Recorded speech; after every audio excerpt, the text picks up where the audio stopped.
अब वो प्रस्ताव किसका था? तो विपक्ष का था। हम तो तैयारी कर आए थे, स्पीकर साहब चेयर पर भी नहीं बैठे। उनके खुद के प्रस्ताव के प्रति भी वो गंभीर नहीं है।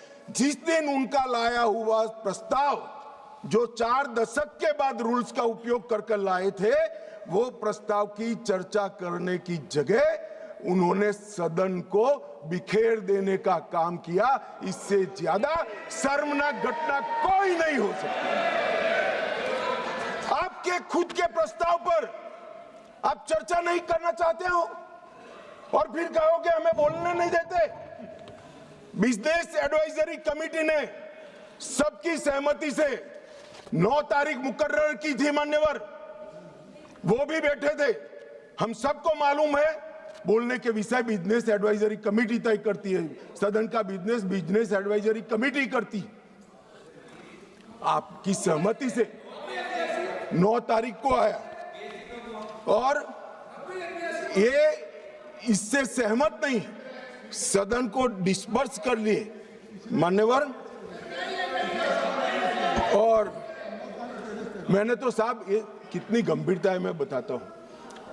इन्होंने पूरे भाषण मैंने ध्यानपूर्वक पढ़े भी है, सुने भी है मान्यवर। 80% से ज्यादा भाषण स्पीकर के कंडक्ट पर नहीं है, सरकार का विरोध करने के लिए। अरे भले आदमी, सरकार का विरोध करने के लिए ढेर सारी धाराएं हैं, ढेर सारे नियम हैं। आप सरकार का विरोध करने के लिए आज लोकतंत्र के गरिमा का प्रतीक लोकसभा स्पीकर पर आप सवालिया निशान देते। मान्यवर, कल भी कहा कि कैसे हुआ मान्यवर। तीनों बार लोकसभा के स्पीकर के खिलाफ जब अविश्वास प्रस्ताव आया, डेप्यूटी स्पीकर ने इसको संचालित किया। अब ये कल अभी कहेंगे, कल भी कह रहे थे आपने डेप्यूटी स्पीकर अपॉइंट भी नहीं किया मान्यवर। 66 और उसके बाद आने वाले अविश्वास प्रस्ताव बलराम जाखड़ साहब के पास आया। दोनों वक्त डेप्यूटी स्पीकर थे, पद खाली नहीं था, डेप्यूटी स्पीकर रखे थे, मगर दोनों कांग्रेस पार्टी ने ही अपने रख दिए थे साहब। अब ये कहते हैं कि डेप्यूटी स्पीकर पर हमारा अधिकार है। दोनों समय डेप्यूटी स्पीकर कांग्रेस पार्टी ने अपने खुद के रखे थे। आपको स्थान खाली है, इसका मुद्दा उठाने का अधिकार ही नहीं है। आपने तो विपक्ष का स्थान अपने सदस्य से भर दिया था। ये क्या उठाते हैं मुद्दे साहब? और ये कांग्रेस पार्टी का कैरेक्टर है। मैं आज इसमें जाना नहीं चाहता, अगर विरोध करेंगे तो जाऊंगा भी मान्यवर। फिर उन्होंने कहा भाई एसवी के राव आपकी पार्टी के सदस्य थे और दोनों बार एसवी के राव उपाध्यक्ष थे।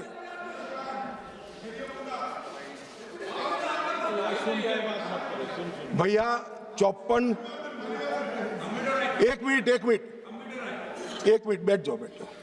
1954 उपाध्यक्ष श्री एम अनंतशयनम अयंगर कांग्रेस पार्टी के थे। 1966 एसवी के राव उपाध्यक्ष, वो भी कांग्रेस पार्टी के थे।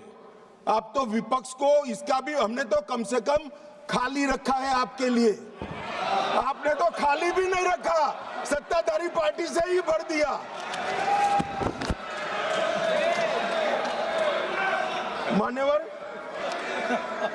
मान्यवर हमें परंपराएं सिखाते हैं मान्यवर।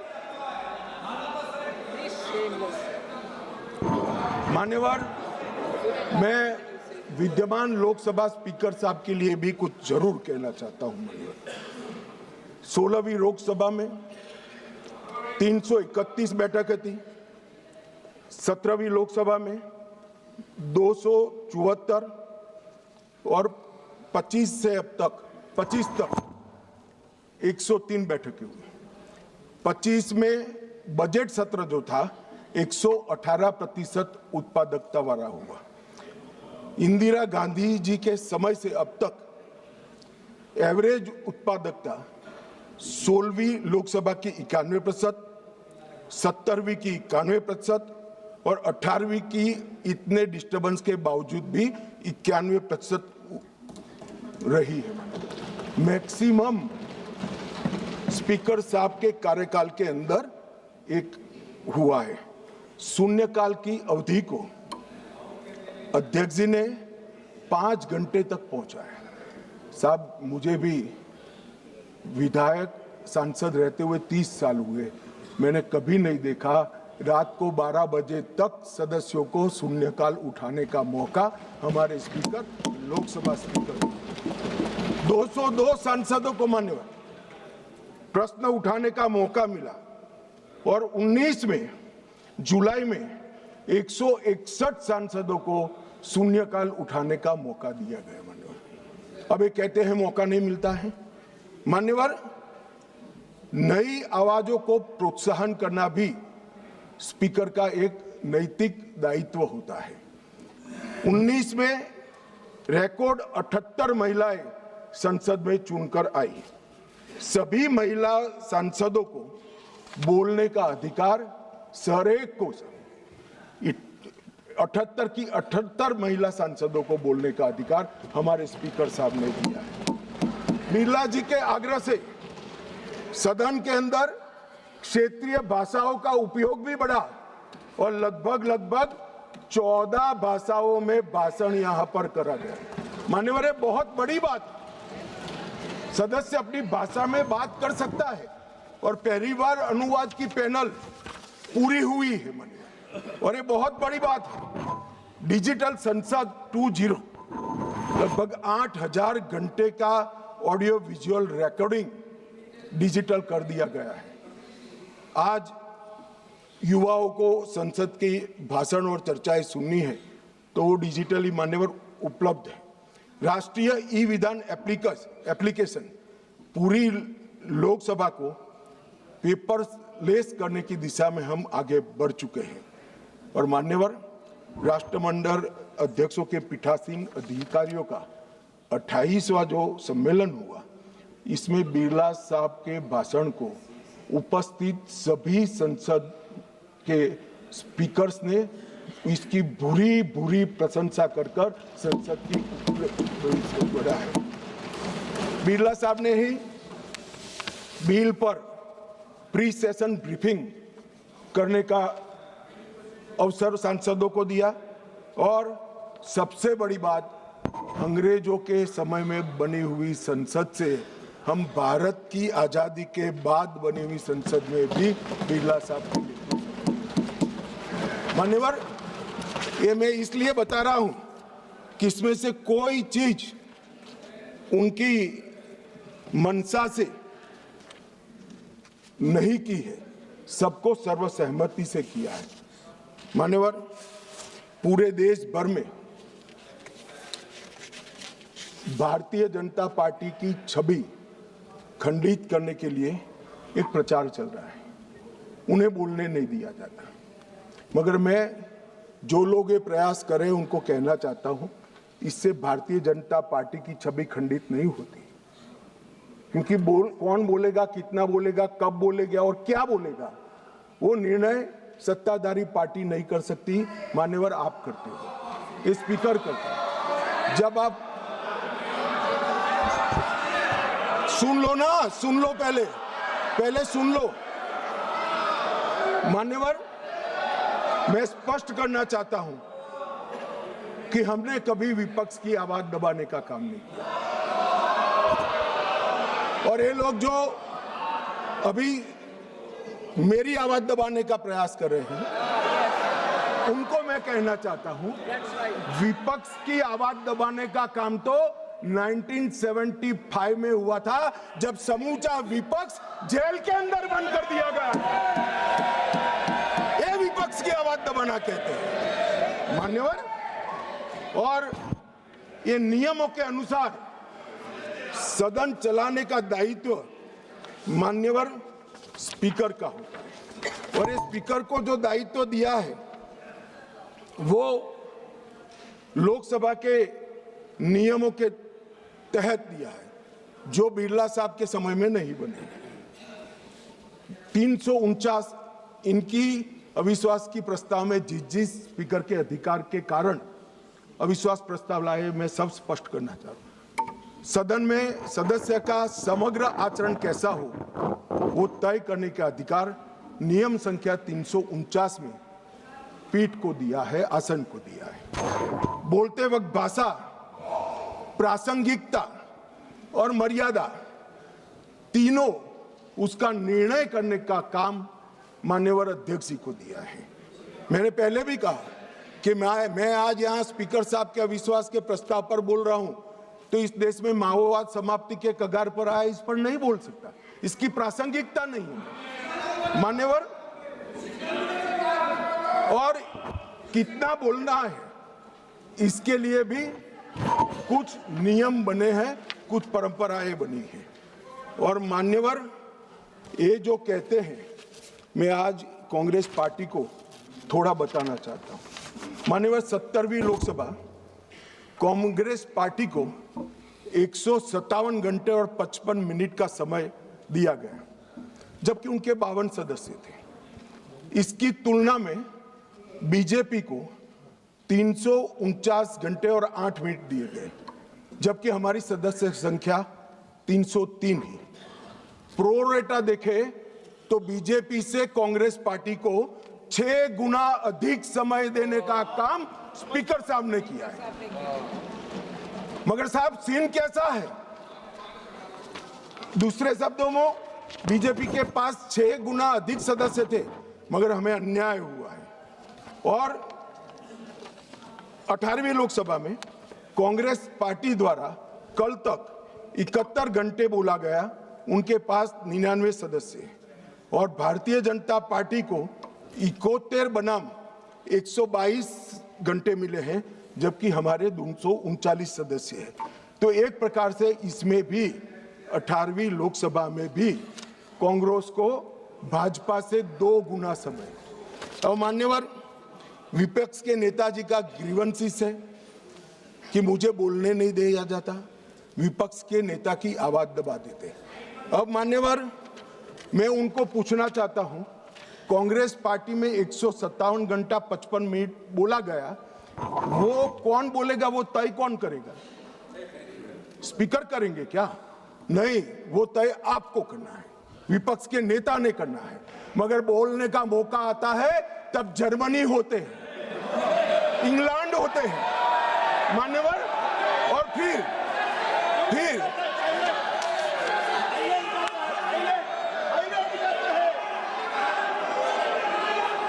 मान्यवर फिर कंप्लेन करते हैं।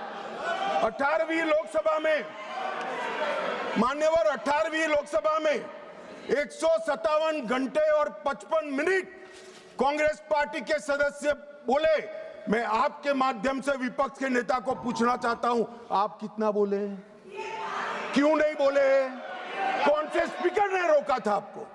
कोई नहीं रोक सकता।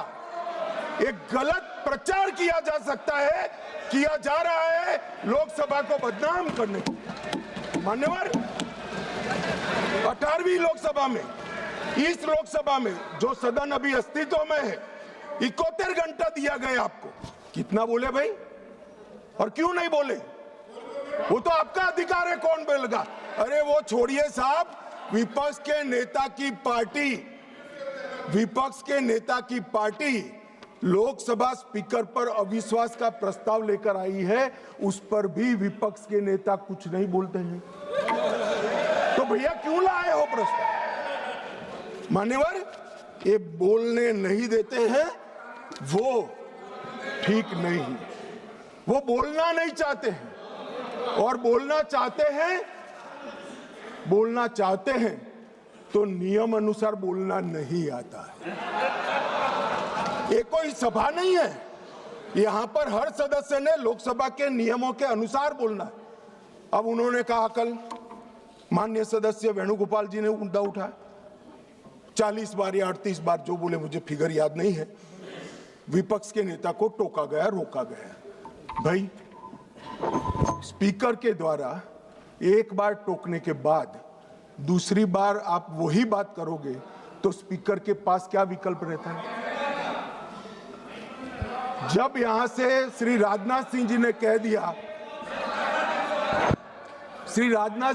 कह दिया कि अप्रकाशित पुस्तक है, आप मैगजीन को कोट नहीं कर सकते, और मैगजीन भी वो जिसकी छवि उनके पार्टी के मैगजीन की हो। मान्यवर, इसको कोट कर लोकसभा में बोलने का किसी को अधिकार नहीं है, मगर आप उसी विषय पर बोलोगे तो आपको टोकना पड़ेगा। फिर उन्होंने कहा, वो उसके बाद एसआईआर पर चर्चा थी, मैं यहीं बैठकर उनको सुन रहा था। मेरे जवाब में वो खड़े हो गए, स्पीकर साहब ने उनको बोलने के लिए कहा। ऐसा नहीं है, नहीं कहते हैं। मेरे भाषण के बीच में मुझे भी बिठा दिया और विपक्ष के नेता को बुला दिया। तो उन्होंने कहा, आप पहले मैं कहता हूं वो बोलिए। अब साहब मुझे बताओ, किसी भी वक्ता का भाषण कोई अन्य वक्त संसद सदस्य कैसे तय कर सकता है? मैं क्या राहुल गांधी जी को कह सकता हूं कि आप ये बात पहले बोलिए, दूसरी बोलिए, तीसरी बोलिए, चौथी बोलिए? नहीं कह सकता। अगर मैं नहीं कह सकता तो वो भी नहीं कह सकते। मान्यवर, वो कहते हैं कि ये करिए। फिर भी सदन डिस्टर्ब किया तो अचानक उनको एक आइडिया आया कि एक आइडिया है। फिर अपने आप उन्होंने आइडिया को सर्टिफाइड कर दिया, गुड आइडिया, ऐसा करके सर्टिफाइड। आइडिया क्या था कि मेरी प्रेस कॉन्फ्रेंस पर बहस हो जाए। भाई ये साख मार्केट नहीं है, लोकसभा है। यहां बहस के विषय तय होते हैं, और आपके परनाना से लेकर आपकी दादी जी से लेकर आपके पिताजी तक बड़े बड़े नेता थे भारत के, किसी की प्रेस कॉन्फ्रेंस पर लोकसभा ने बहस नहीं करी है मान्यवर। और अगर ये अपेक्षा करते हैं कि इनकी महान प्रेस कॉन्फ्रेंस पर जिसकी बुनियाद झूठ थी, उस पर सदन बहस करे, तो इस सदन का स्तर न गिरने देकर श्री ओम बिरला जी ने सदन पर उपकार किया है।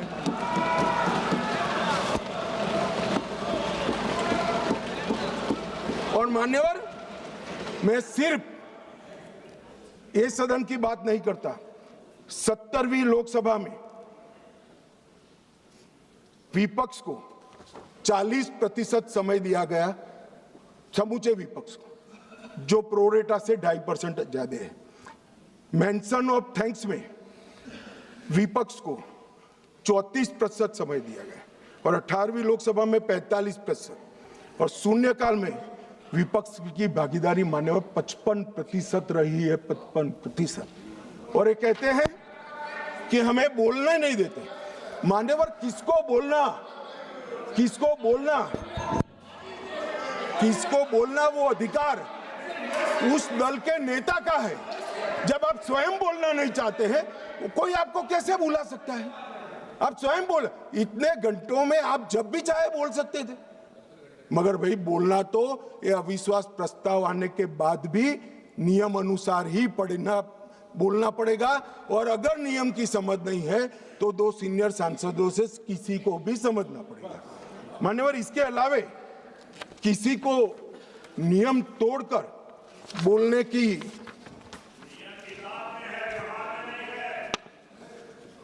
ये व्यवहार पर भी आता हूं, थोड़ी देर ठहर जाइए। मान्यवर, ये विपक्ष के नेता श्रीमान राहुल गांधी अपने अधिकारों की बात करते हैं, वो तो आरोप है, मगर फिर भी जो स्वयं उनके हाथ में है, इसका परफॉर्मेंस मैं कहना चाहता हूं। मान्यवर, 17वीं लोकसभा में उनकी उपस्थिति 51% रही, 51%। मान्यवर, राष्ट्रीय औसत 67% है। 16वीं लोकसभा में उनकी उपस्थिति 52% रही, जबकि राष्ट्रीय औसत 80% है। और 15वीं लोकसभा में उनकी उपस्थिति 43% रही, जबकि राष्ट्रीय औसत 76% है।